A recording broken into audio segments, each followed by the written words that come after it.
You're listening to The Startup with Monique Lore, only on LA Talk Radio.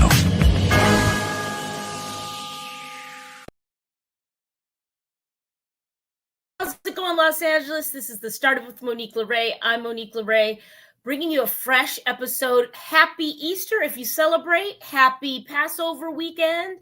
I hope everyone's having fun with their friends, their families, coloring eggs and potatoes or whatever people are doing.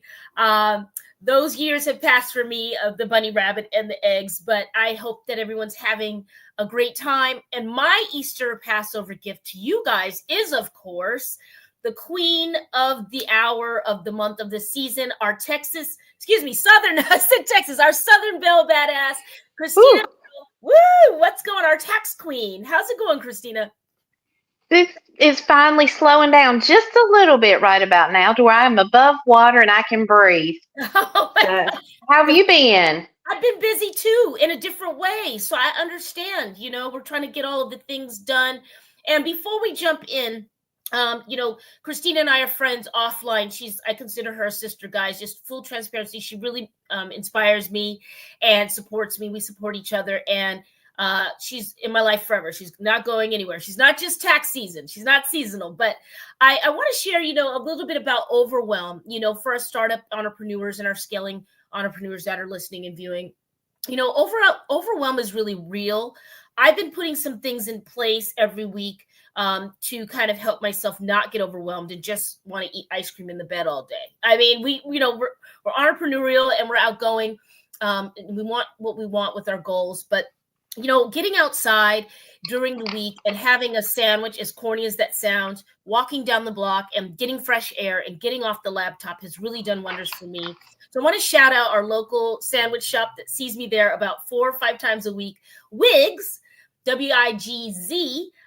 They get me fed, and it really is something I can do for myself for the overwhelm. Christina, share with the listeners and viewers, what do you do to keep yourself sane in these crazy busy times of overwhelm? You think I'm sane, girl? Oh, Lord. That's so cute that you think I'm sane. I know, right? At this point, what I do is I have to unplug. I have to desensitize myself from what's going on in the world, what is in our face constantly that we are subjected to. So I go out for walks. I'll just go out driving. Just taking a long bath or a hot shower or calling up an old friend and just, you know how it is, just reminiscing and living those old times again. Things that are free. That's what I do. I do things that are free. I heard that. And wouldn't expect anything less from my tax queen. But it's whatever your personal choice is, and if it is inexpensive or free, go for it. But you have to treat yourself sometimes, like you do with Wigz. Yeah. You treat yourself to some treats, and you have to do that to keep your emotional balance. You have to do something for yourself. That's right. So that's what I do, and that's the way I kind of look at everything too. Even with my budgeting and my taxes, anything I can do that is inexpensive or free, or something that is, I call mindless, where it's just playing Candy Crush or something like that. Yeah. Things like that. Just, you have to take care of yourself, especially in times like these. So.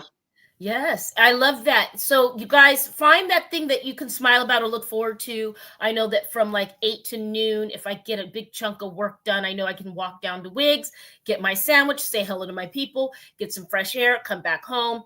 For, some people like Christina, it's a bath or talking to an old friend. Find that little piece of happiness or something to look forward to that pulls you forward, just like in your business. The vision pulls you forward. I have something I'm trying to handle next month during Cons Week, and I'm doing a 5K in France, and I feel overwhelmed with this goal, but I know I can do it. I just have to take piece by piece. So that's my little entrepreneurial mental health check-in there. Let's dive into it. Today's show is dedicated to all of you entrepreneurs and startup goers that are just getting out of your tax season, maybe you filed an extension like myself, and you are just in receipt hell. You're just like, what is this receipt? What is going on? Luckily, I have the tax queen here to help me. And so she got a nice spreadsheet where everything's laid out. And I've disciplined myself to do it that way. But gosh, I have to tell you, doing receipts for multiple businesses is a pain in the neck. But our tax queen is going to take the majority of this 50-minute block to share with you some tips. And so we're going to go full screen and give the floor to Christina. Christina, hold court, and here you go. Thank you. I appreciate that. So just to tell you all a little bit about myself, I am a tax accountant. I've been preparing taxes for 25 plus years. I have seen just about anything, the ugly, the dirty, whatever. And I've told myself, once I retire, I'm going to write a book because people would not believe some of the things that I see or hear. But I have a company. It's Premier Accounting, and I have 2 locations. One is in Biscoe, North Carolina. One is in Birmingham, Alabama. But do not think that that limits you to where I can't service you. It doesn't matter where you are in the United States, if you're in Germany, in Australia, France, it doesn't matter where you are. If you have United States income, you legally have to file a tax return, and I am qualified to do that. So regardless of where you are, just keep me in mind, Premier Accounting, and my contact information, my cell phone number directly to me. You don't get a receptionist. Is 910-571-1092. Now that I've already thrown all that out there, let's get started.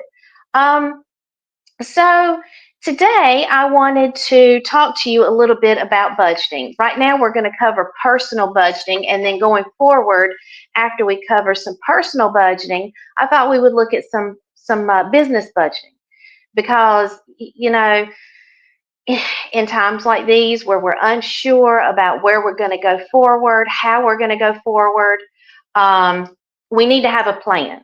Like Monique said, we need to know where we're going. We have to keep that faith. We have to keep that hope.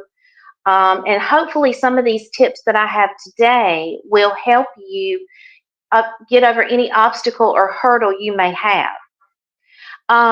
So a budget is something that it is very personal. It is personalized to you and your circumstances and situations. And basically what a budget is it's a skeleton. And it says, okay, here's the amount of money you have. Okay, here's the expenses you have. What can we pay with our money on these expenses? But first we have to prioritize our expenses. And in my opinion, now everybody has their own, but in my opinion, and what I recommend to people, is that mortgages and rent, those are your primary concerns. After that, you've got your utilities, power, water. And there was one point in time where cell phones were not considered a utility. They were a luxury. At this time in our lives, and at this point, they are necessities. That is it's almost like a third arm for us, because it helps us communicate with our jobs, our businesses. It helps grow our financial businesses. It is an extension of you. And there is a multitude of things that you can do now with your cell phone as far as the internet. So if you have any questions about budgeting, just get on Google and just Google how to set a budget. I'm going to cover some of these things with you, but just in case I leave something out that pertains to you, then you can go to Google and get the information you need. But so a budget is set to help you save money and to help limit your wasteful spending. So, which is why you have to have your primary mortgage and rent and utilities. After that, you pretty much have your groceries. And I understand that groceries should be farther up there on the list for some people, probably, but you can always buy discounted groceries. You can't buy discounted power or discounted water. You can always buy discounted groceries by clipping coupons, or if they have a 10% off day, or find you a dent and ding store. Meat. You don't have to get it when it's absolutely fresh. You can get it when it's getting ready to expire in, say, 2 days. Freeze it. Do things like that to cut your cost. And so, first of all, you have to create the plan. Okay. The plan is what we just talked about, what we need to prioritize, how we need to go forward. Then you have to look at your resources. You need to look at your strengths. You need to look at your skills. You need to look at your abilities. And that will help you going forward in any endeavor you may have, especially when it comes to trying to make ends meet. Now, how do you make ends meet? Some of you have one job and it works for you. You can pay all of your bills. You have no issues whatsoever. Then there are those of us that one income doesn't really pay for everything. You're just a little shy at the end of the month of what you need. Maybe you need to have a little part-time job. There are many, many things out there that will fill in that gap, I guess you could say. Such as driving Uber or Lyft, Grubhub, Uber Eats. These are things that basically the only thing it's going to cost you is your time, your gas, and your insurance. Now, that is another thing too. If you're driving Uber or Lyft, you need to contact your automobile insurance company and make sure that you do not need any additional or specialized coverage for Uber or Lyft, because we don't want them to something to happen and them deny a claim. So that's first thing. Excuse me, I'm sorry. So let's see here. Some other ways you can minimize your income. Minimize your wasteful spending and increase your income. So at work, instead of going out to eat for lunch every day, take your lunch. Don't take as many breaks to the snack room or the vending machine. If you look at how much you spend, just take 1 week.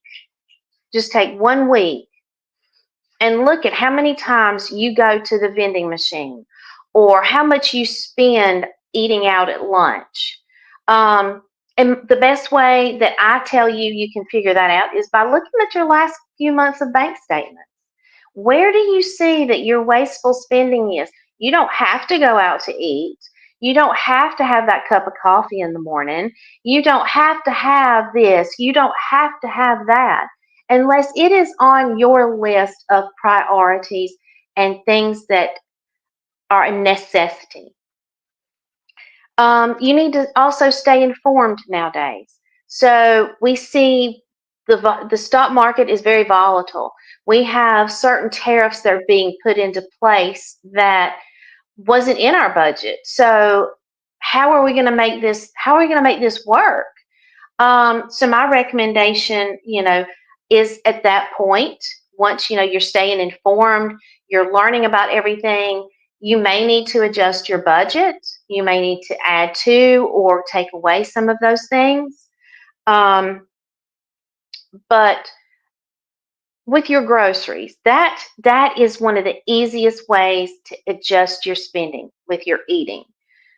You don't have to buy name brand, because if you cook it and you salt and pepper it and things like that, it's not going to taste the same anyway. It's going to taste just like great. My cabinets are full of great value. That's just all there is to it, and that's all it's ever going to be.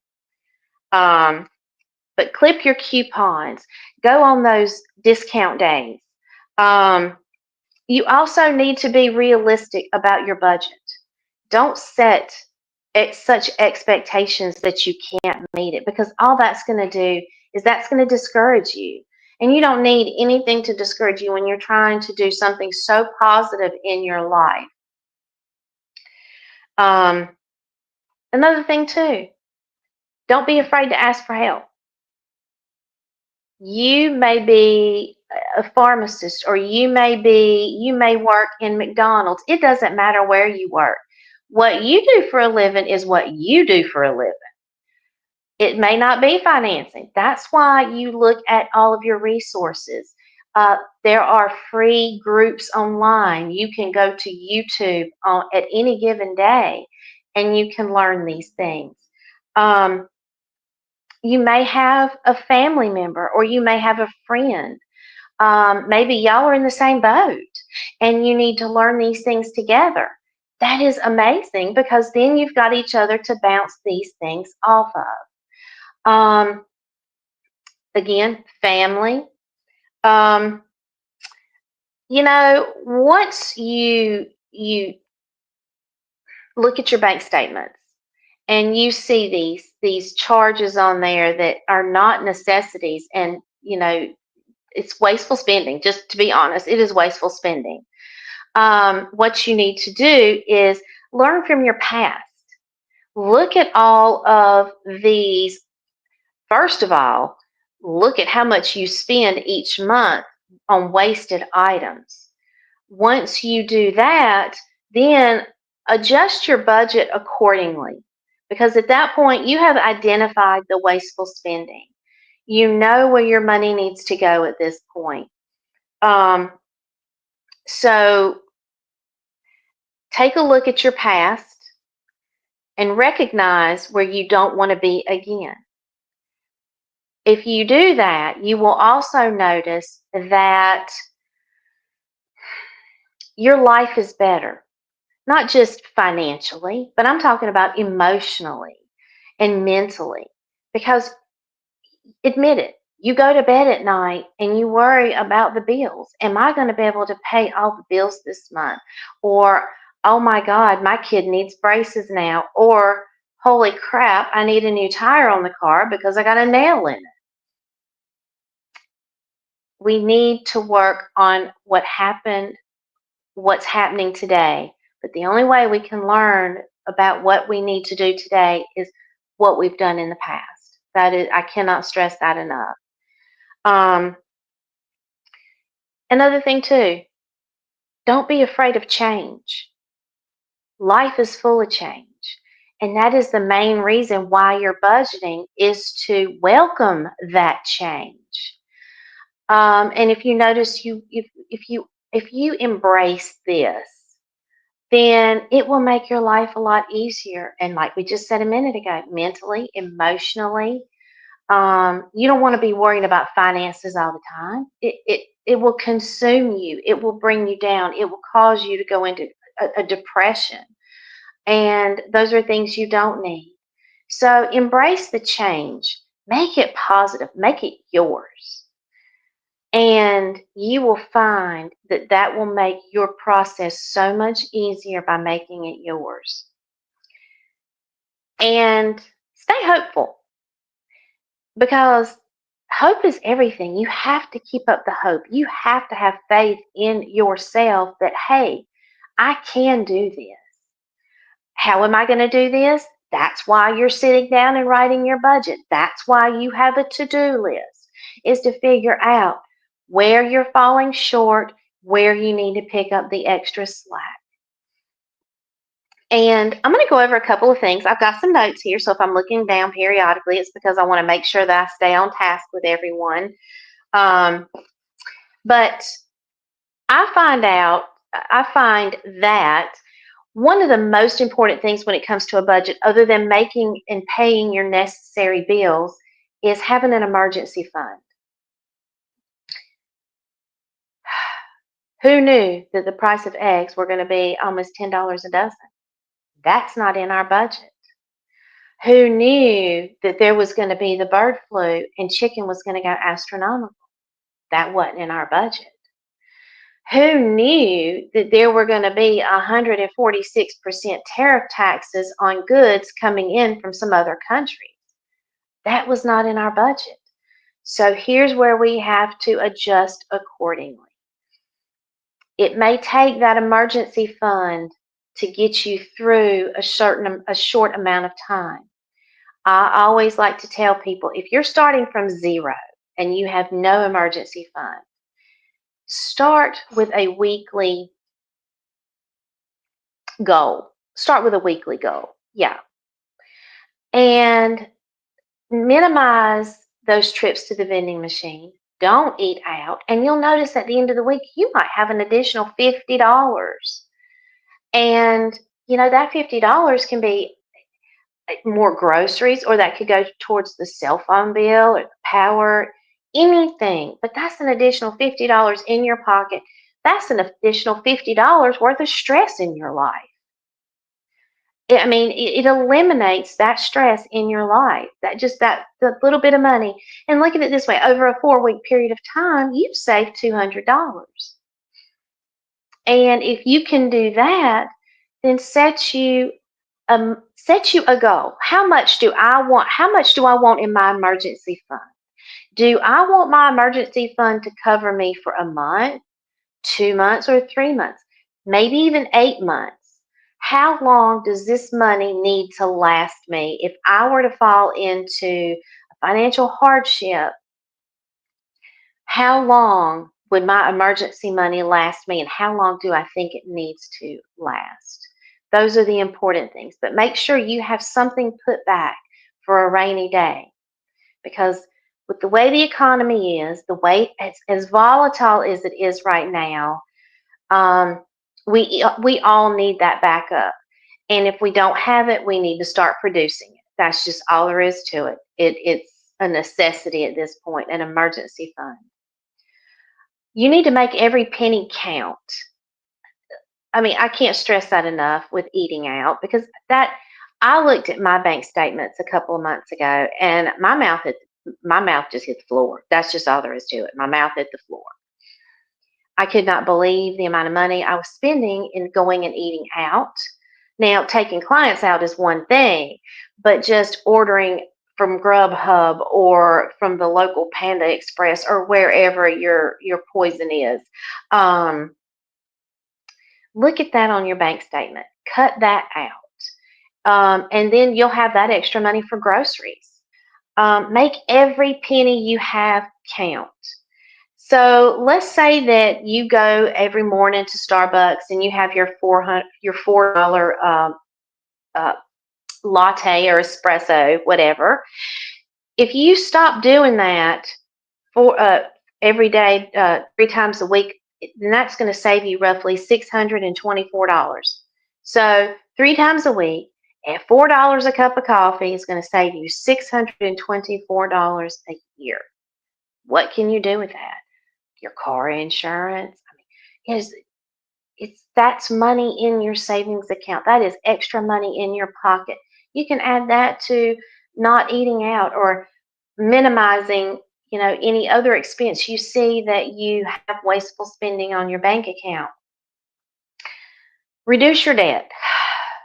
So this one's kind of touchy. You're trying to save for your emergency fund, but yet you have all this debt that you need to get knocked down. How do you do it? Frankly, I do 50-50. I put 50% towards my additional expense, my credit card bills, whatever they may be, and I take the other 50%, excuse me, I'm getting dry mouth, and then I take my other 50% and I put it in my savings account. Maybe 50-50 doesn't work for you. That's fine. But make sure you are paying off your credit cards or any other kind of debt you may have. But also remember, even if you only have $100 extra, pay $60 on your additional bill, put $40 in savings. Just always remember to put something in savings, because you will eventually need it one day. Search for deals. I think a minute ago I talked about going to Dent and Dean stores or clipping coupons or going to they have certain grocery stores, cost plus. Basically, you're getting it at cost plus, say, 10%. Um, Thrift stores. Do you really have to have that Ralph Lauren outfit?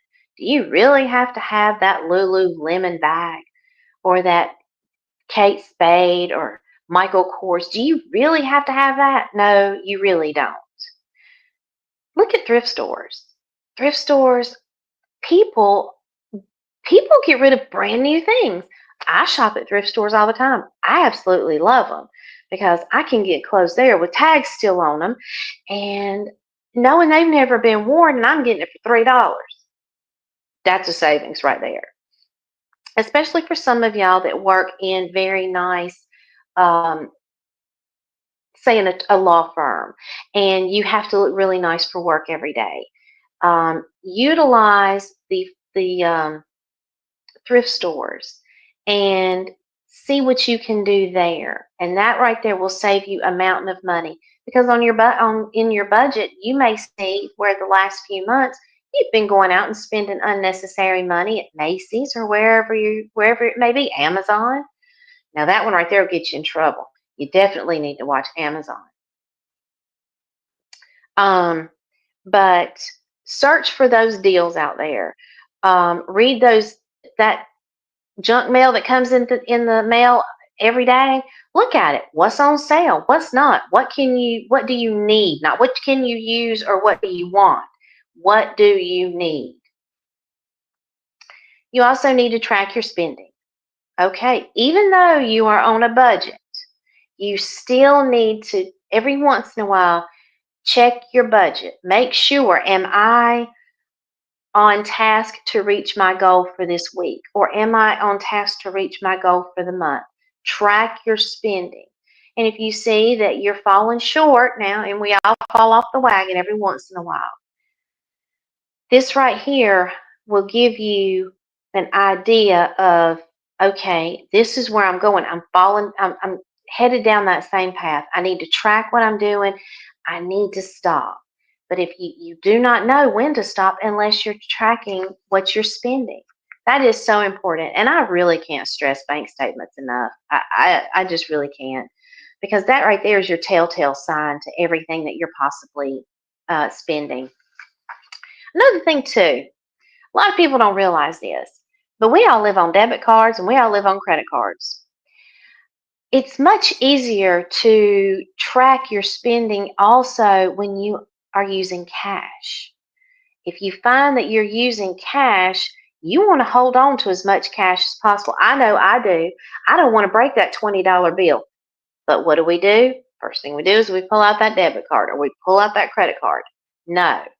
No more. Now is time that you need to start using cash. If you don't have cash, I guess you don't need to be spending money. But utilize your cash. So how to create the budget? That's very important as well. What I find that I do is I make notes. I have a notebook that's dedicated to my budget. I sit down once a month. I look and see what I've got due, what I've got that's going to be taken out of my account, and I adjust accordingly to my budget for the month. I list all of my expenses. Again, we go from necessities down to basic needs. We leave the wants alone for right now. We look at our mortgage, we look at our rent, power, water, cell phone, groceries, car insurance, things like that. The most important necessities that we cannot live without. And we list all that out. And then you start allocating money to your fixed expenses, and your fixed expenses are the absolute needs. Those are fixed. You know you're going to have those every month or every quarter, however often you are set up for. And you need to choose how your money will meet your goals. So let's say you've paid extra on one credit card. Okay, you've paid extra, you don't have a monthly payment due. So take that money and put it into your savings account. You can do things by choosing where you want your money to be, but you have to be ahead in order to be able to do that. But overpay one month. Okay, then the next month, pay a little bit more than the minimum, but take the rest of the money, put it in your savings account. Then maybe the next month you've got another credit card that you want to start paying down. Okay, put more money on that credit card and less over in your spending. But see, with your budget, you can choose where you want your money and choose where you need it the most. Let's see here. I think I stressed enough about taking your lunch to work and that vending machine. And the reason I stress some of these things is because these are the things that I've had trouble with through my life that I've now learned I have to track. And no, my degree in business, my degree in accounting, that really it took me deeper into budgeting. But budgeting is very simple and it's very easy. Let's see here. Okay, quit smoking, quit drinking. You would not believe how much money you will save. Pack cigarettes, $10. Really? And if you smoke a pack a day, that's $50 in 5 days. I mean, come on, that is $50 that you're not putting in your savings account, or you're not putting it in your bills. So cut back. You don't have to go to the bar every night. You don't have to go to the bar even once a week. Maybe a glass of wine. Because it's a lot cheaper to buy that bottle of wine and drink it at home than it is to go out and have a bottle of wine at a bar. A glass of wine at a bar. Let's see here. Buy store brand. I think I covered that a little while ago. My cupboards are full and my pantry is full of great value. I keep great value in business. Clip those coupons. Like I said, all that crap that comes in the mail once a week, clip it and use it. Another one that we don't think about, and it's one of those that will slip by you, adjusting your thermostat in your home. Leave your thermostat at a constant temperature. What is comfortable for you? Normally, some people keep it at 70 degrees during the winter, and then maybe 71 or 72 during the summer to regulate how much your power bill is going to be. Remember, you're always in control of your expenses. Power, water, all of it, you're in control. And this is the time when you have to take control.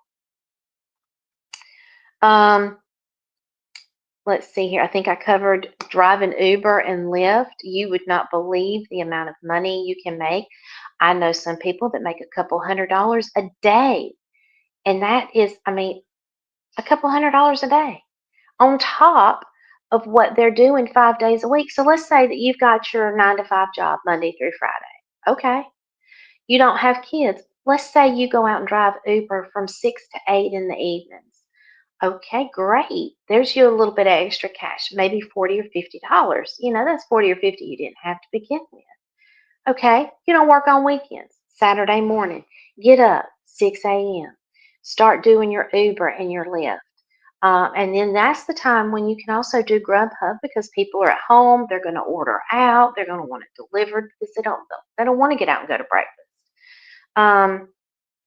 So do things like that.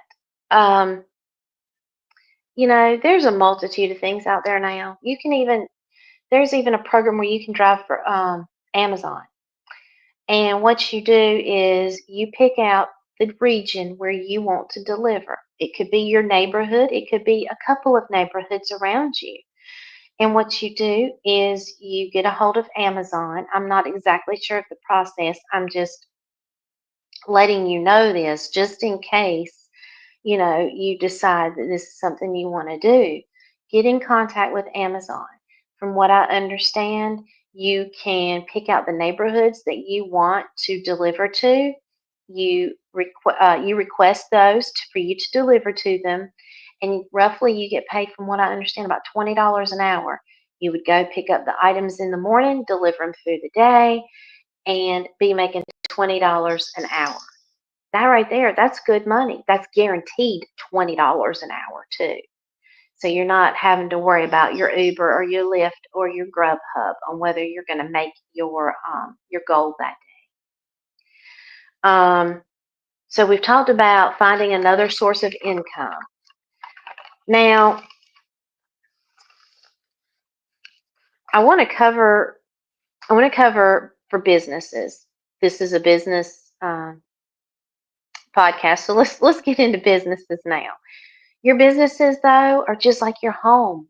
They are your babies. You have to budget with them the same way you budget with your home. What is the necessities? My rent or the mortgage, the power and the water. I have to keep the phone going. I have to keep my computers going. That's another expense too, is making sure you have updated software and computers. Take control. This is your time to take control of your business. Look at the expenses. Okay, what is your supply and demand? What do people want? What sells the best for you? What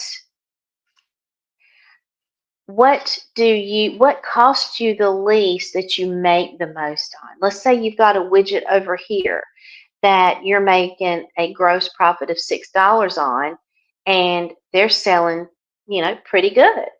But then you've got one over here that sells really good. You may only be making a $5 profit, but the amount of sales that you have will compensate you over here from what you're making the $6 profit on. So look at that. Free advertising. This right here, if there is no need to spend money on advertising anymore. You have got Facebook, you have got TikTok, you've got Instagram, you have got YouTube, you name it, and you've got it. And the thing about it is, it's free. It's free. You always want something. Even if it doesn't give you an exponential amount of business, it didn't cost you anything, did it? And that's the best kind to have. You don't have to have a billboard. You don't have to have an advertisement on TV. You don't have to have one on the radio. Get on TikTok. That is a huge one right now. Get on TikTok. Sell your items. Sell your service. And I'm very guilty of this. I don't do it. I should be doing it, especially in my line of work. If you're in a service industry, get on there, make a video. Let's say you're a carpet cleaning business. Okay, what are 10 tips that you can give somebody over TikTok? Just, you don't even have to give them all 10. You can give them a part 1 and a part 2. 5 for the part 1, 5 for the part 2. There is a multitude that you can do with these apps nowadays. And the free advertising, I can't. Advertising, I remember back in the day when I first got started in business, we didn't have all of this TikTok and Instagram or even Facebook. So I resorted to newspaper. Yes, I'm that old. I resorted to newspaper ads. But those got so expensive. I mean, I was looking at $300 and $400 a month just in advertising. Yes, it was bringing in some business, but it was not. Once I tracked it, I said a minute ago, track how much you're making. I wasn't making as much off of the newspaper advertising. So I stopped. And then at that time, Facebook started coming out, not Facebook Marketplace, regular Facebook. Marketplace didn't come along for several more years. And then I got on there and I started advertising my business. People started coming. it was great because it was free, and you don't have to do things private. Excuse me, everyone. Do things public. Post advertising on Facebook publicly. You've just use what you've got. There are so many other outlets out here that you can use other than uh, paid advertising. Another thing too, your cost of goods. So let's say that you are getting this widget over here from this supplier for $3, but you can get it over here at this supplier for $2.90. Okay? If it's the same product and they're the same quality, go with the cheaper one. It doesn't matter how long you've been friends with so and so over here or anything else. You are in business to make a dollar. That is your livelihood to where you can pay your budget at home. There are so many other things that you can do in business with your business. It is your baby. I don't really know how to stress this enough. It's yours. What works best for you in your industry? I know from my industry, it's word of mouth. And we're going to dive into some taxes here in a minute too, just for a couple of minutes for the business side of it. What works best for you? What saves you money? What saves you time? I mean, your time is money. People do not realize that. It's like with me, I have some clients that jeopardize my time. They want to call me on the phone. Then 15 minutes later, they want to text me. Then an hour after that, they want to call me again. And then the next day, it's the same thing over again. Your time is money. Yes, this may be a very good client, but let them know, hey, listen, I have a dedicated time that I take calls or I take text messages. And if you call me before 3 o'clock, I'll return your call that day. If I don't receive your call till after 3 o'clock, I'll get to you within the next business day. Your time is your money. You need to spend time on your business. Now, let's get into some taxes for your business.